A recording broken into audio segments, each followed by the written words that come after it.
Hey everyone, welcome back to Candid Cinema. I'm Amanda, otherwise known as AMXND Reviews on Twitter, Instagram, and Letterboxd. Today I'll be giving you a little recap of the winners from the 80th Golden Globes and kind of talk about this telecast because I felt like it was a bit weird. I have nothing against Jerrod Carmichael. I just think that everything needed some tightening up because I've watched some of his stand-up. He is funny, don't get me wrong. He's great. I just think for hosting capabilities, there's a difference between stand-up and hosting. And I don't think that he did that great of a job hosting.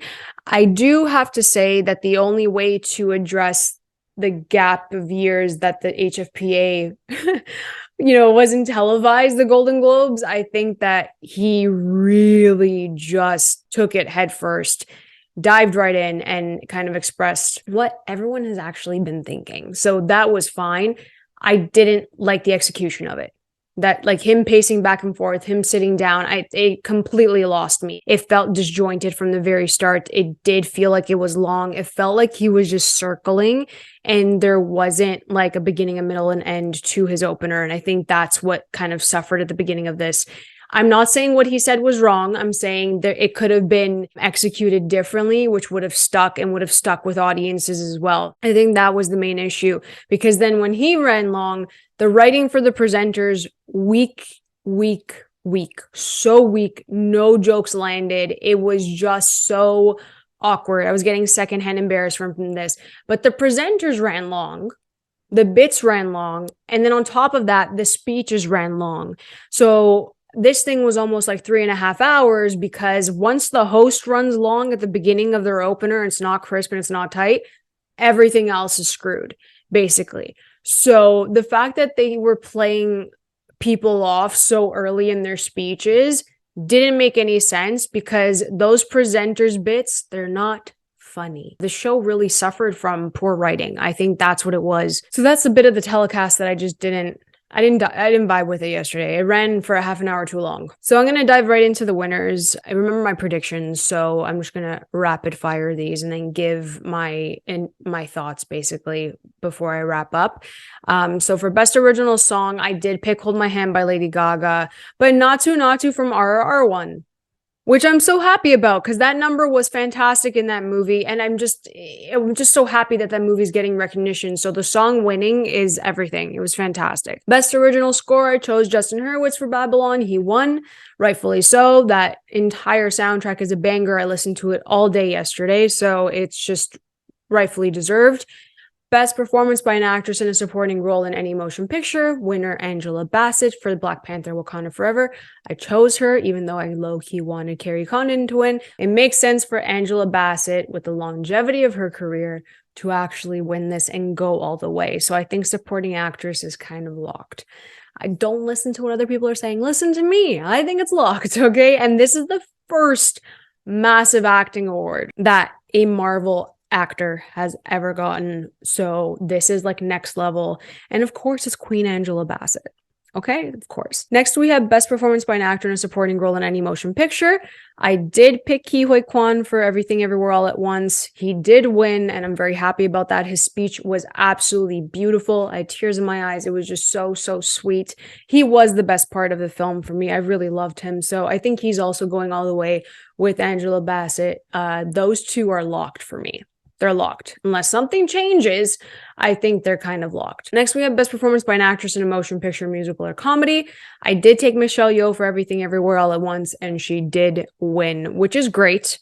That is great. I think that this also results in the longevity of her career. Same thing with Angela Bassett. She's been in this industry for a very long time, and she's owed her flowers. So I think that this is the year of Michelle Yeoh, and I am very happy about that. Next, we have Best Performance by an Actor in a Motion Picture, Musical, or Comedy. It obviously went to Colin Farrell for The Banshees of Inisherin. Very happy about that. I took that. He gave a beautiful speech, said that he loved everybody. He blamed Barry Keoghan for taking his cereal in the morning, and he had nothing to eat for breakfast before he went on set.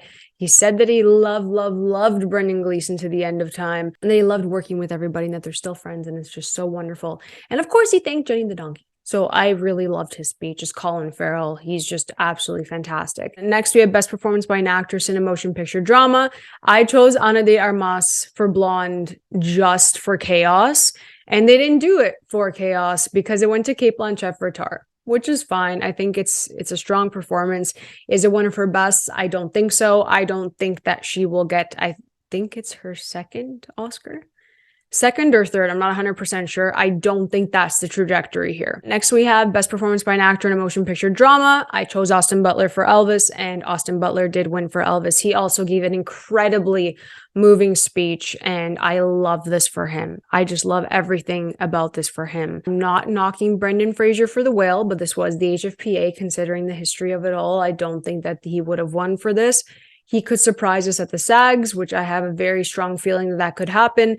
And he could surprise us at the Oscars. So who knows if they're trying to get away from that whole biopic situation. Next, we have Best Screenplay. I chose Martin McDonagh for The Banshees of Inisherin, and Martin McDonagh won for The Banshees of Inisherin. I was very, very, very happy about that. I'm going to get into the logistics of this award season and how this kind of changes a bit of the, I guess, the steam that certain films had, because for Best Director, I chose Steven Spielberg to win for The Fabelmans, and Steven Spielberg won for The Fabelmans to everyone's surprise, which I don't understand why people are surprised. I don't get it. I saw it coming from TIFF. I said it. I didn't want to talk about it because it just, Spielberg has won. He's won a couple of times. But this is a very personal film. And like I said in my Fabelmans review, it's the most Spielberg film to ever Spielberg. So why wouldn't it win?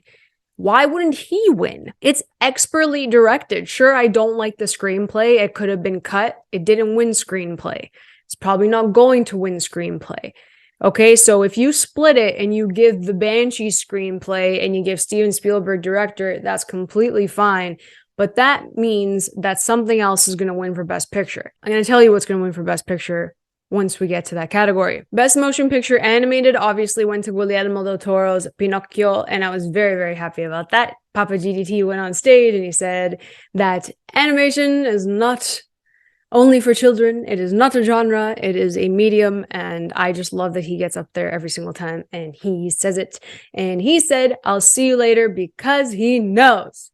So Guillermo del Toro is going all the way with Pinocchio, and I'm very happy. Best Motion Picture Non-English Language. This kind of messed everybody up. It wasn't only like me. I obviously took RRR because I didn't watch the rest of these yet, but Argentina 1985 won. I still have to watch the rest, so I can't really say anything. Best Motion Picture Musical or Comedy. We have the winner, The Banshees of Inisherin. I do think that The Banshees of Inisherin is going to go very far, and people are saying it's The Banshees versus Everything Everywhere All at Once, and I disagree. I don't think Everything Everywhere All at Once has the traction in other categories except for the acting categories. The script was fine because it was inventive. It was something different. I think it should win for editing. I think that it had some really strong moments in this film. I don't think the screenplay is the best, but I also don't think it's a well-rounded film at the same time. It has a great concept and it should get nominated, and which is a big thing for A24, but it's just the fact that I can't see it winning Best Picture. I really can't. And I don't want to say that I'm not hating on it. Believe me, I'm not hating on it. I don't think it could win. That's all I'm saying. So the Banshees of Inisherin winning over Everything Everywhere All at Once kind of shows you where anyone's kind of leaning.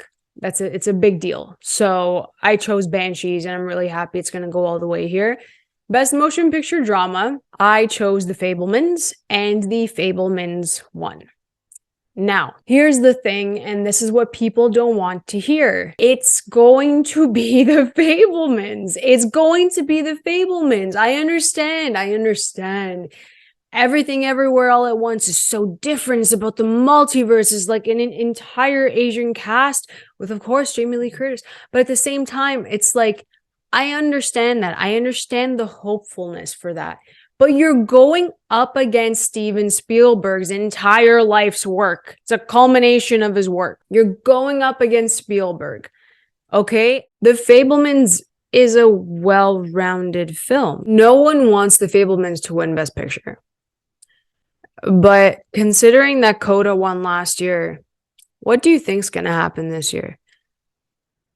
People are literally forgetting who Steven Spielberg is. They're forgetting that. I understand he got nominated for West Side Story, but West Side Story was a remake. That wasn't going to win Best Picture. So, of course, with something like this that's so personal to Spielberg, that so beautifully captures filmmaking and the perspectives that, you know, everyone has towards their own life and, you know, the subjectivity of watching a film, like people catch different things. He explored perspective through different lenses, okay? Through life and filmmaking. I think that's really something special here.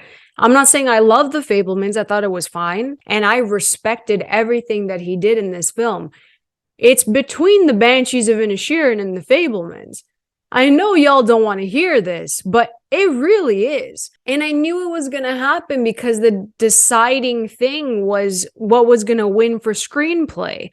And if the Banshees take screenplay, while, you know, Spielberg takes director, the Daniels don't really have a chance at taking these categories. And again, I have nothing against Everything Everywhere All at Once, but it's a film that is completely out of left field. That is the black sheep of this year. I'm saying, like, it could happen. You know, it's happened before where something came out of left field and took it and won and blah, blah, blah. But the Globes have always been different. They've been different. I could be saying this between The Fabelmans and, you know, Banshees, and then everything just comes out and steals it. It could happen. I'm not saying you can't. But I'm not counting out The Fabelmans or Spielberg. Neither should you. Neither should you. So I think that supporting actor, supporting actress are locked. I think Michelle Yeoh is going to win instead of Cate Blanchett. I can already tell you this right now, that is going to happen. And I personally think that if it's between Colin Farrell and Austin Butler, that Colin Farrell has the edge and will win. If Brendan Fraser comes out of it somehow, with The Whale being the most unlikable film that I've ever heard anyone talk about during this award season, it's going to be at the SAGs. It's going to be at the Critics' Choice. Okay? If he comes out of SAGs and Critics, then it's a possibility for the Oscar. But if Austin Butler still wins at the SAGs, at the Critics, Brendan Fraser's chances of winning an Oscar is, you know, it's very slim, unfortunately. So we just have to keep that in mind. I do think that certain things are on a lock. I do think that things have changed because Spielberg won. So do not count The Fabelmans out whatsoever. Let me know what you guys think about these winners. Let me know what you guys think of, like, who's going to get nominated, who's going to win, what you guys think about the battle between Banshees of Inisherin and The Fabelmans. If I'm wrong, let me know in the comments below. If you guys enjoyed this video, please like and subscribe. You can always follow me over at AMX NDA Reviews on Twitter, Instagram, and Letterboxd. I'll catch you guys next time. Keep watching movies.